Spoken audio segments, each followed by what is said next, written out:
Hello, hello les amis, bienvenue dans notre leçon de l'école de sabbat. Vendredi, c'est le dernier jour de la semaine, préparation pour le sabbat. J'espère que tu pourras vivre un très bon début de sabbat. C'est important de le préparer, cette rencontre avec le jour de repos, en famille, peut-être seul malheureusement, mais avec la joie, avec des chants, avec de lecture. Peut-être inviter quelqu'un à la maison.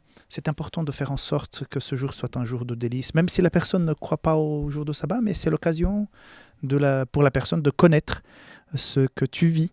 Donc je pense que nous devons plutôt être fiers de toutes les valeurs que nous vivons. Et pourquoi pas préparer un bon repas de début de sabbat avec, je ne sais pas, quelque chose de bien chaud. Bon, ici en Europe en tout cas, il fait froid. Donc on peut constater qu'il fait un peu froid.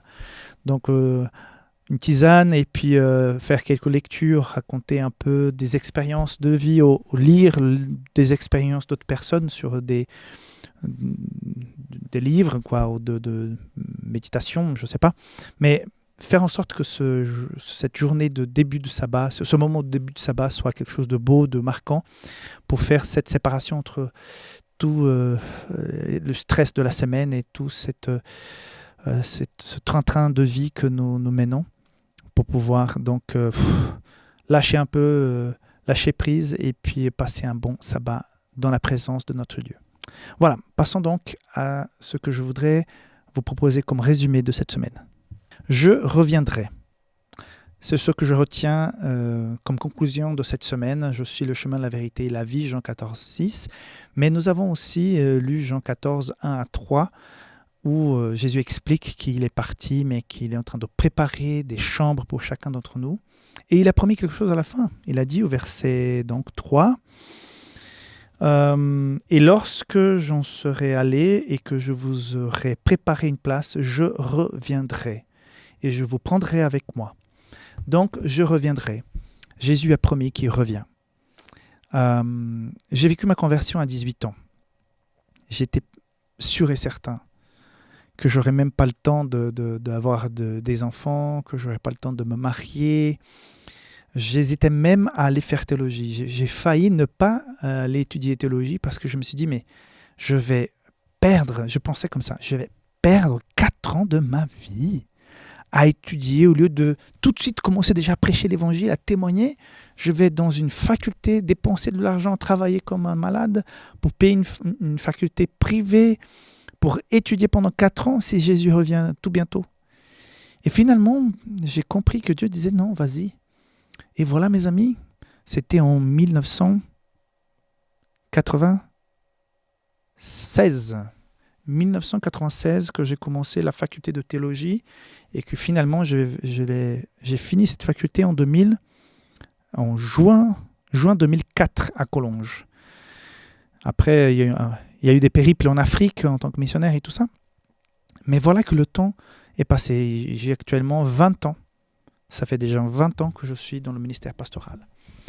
Et à cette époque, je pensais que c'était déjà une perte de temps de dépenser 4 ans, gaspiller 4 ans à étudier théologie. Et nous voici toujours dans l'attente du retour de Jésus.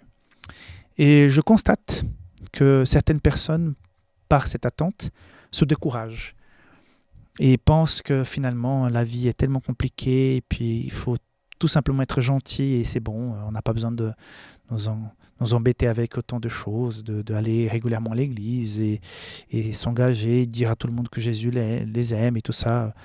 Et le Saint-Esprit fera son travail et au moment où il faut, tous les gens reviendront à Dieu. Je pense que c'est un danger. Et plus on avance avec toutes ces technologies, le confort, la modernité, j'ai l'impression que nous devenons de plus en plus paresseux spirituellement. Donc, est-ce que cela t'arrive? Est-ce que tu penses au fond de toi que finalement, est-ce que Jésus va vraiment revenir bientôt? Est-ce que tu as peut-être des doutes? Je t'invite, pour que tu puisses être au plus clair par rapport à ça, comme a dit la leçon cette semaine, à passer plus de temps proche de Dieu. C'est quand on lit cette vérité que j'ai mentionnée hier, la parole de Dieu, qu'elle se révèle, qu'elle révèle le Christ, et le Christ révèle Dieu. Et tout ça mené par l'œuvre du Saint-Esprit qui nous inspire, qui nous illumine pour bien comprendre sa parole. c'est là que nous mettons des lunettes autres que celles que la vie nous offre et nous commençons à constater d'abord en nous-mêmes, dans notre cœur, dans notre vie, qu'il y a quelque chose qui ne joue pas et que ça ne peut pas continuer. Et quand on regarde aussi les beautés, pas seulement les problèmes, les crises, les catastrophes, mais quand on regarde la beauté de cet univers, on voit qu'il y a un architecte derrière tout ça. Il y a un créateur, il y a quelqu'un, c'est pas possible, c'est trop bon, trop beau, trop bon, trop parfait. C'est la nature, les saisons, les animaux, la mer, la pluie, la façon comme nous avons été conçus, notre corps, comment nous marchons, notre vision, lui, le cerveau, comment ça fonctionne. C'est trop, c'est trop complexe, c'est pas le fruit de hasard, c'est pas possible. Si une chaise, une montre, une caméra qui est devant moi, on a dû travailler, réfléchir, ce sont des années de développement pour une caméra comme j'ai actuellement. C'est une caméra assez moderne, mais pour en arriver à ce modèle-là qui est devant moi, mais des années. Alors comment comparer une petite caméra comme celle-là à tout le système de vie de l'univers? Il y a un Dieu derrière tout ça. Mais il y a aussi le péché, il y a un problème lié à ce péché, mais Jésus nous a promis qu'il allait régler ça. Et quand on ressent cette espérance, on ressent le pardon, que je répète, le pardon, cette présence spirituelle que nous ressentons de Dieu dans notre vie, on ne peut que constater que tout ce qui a dit la parole de Dieu, cette vérité, c'est vrai. On le ressent, on le voit.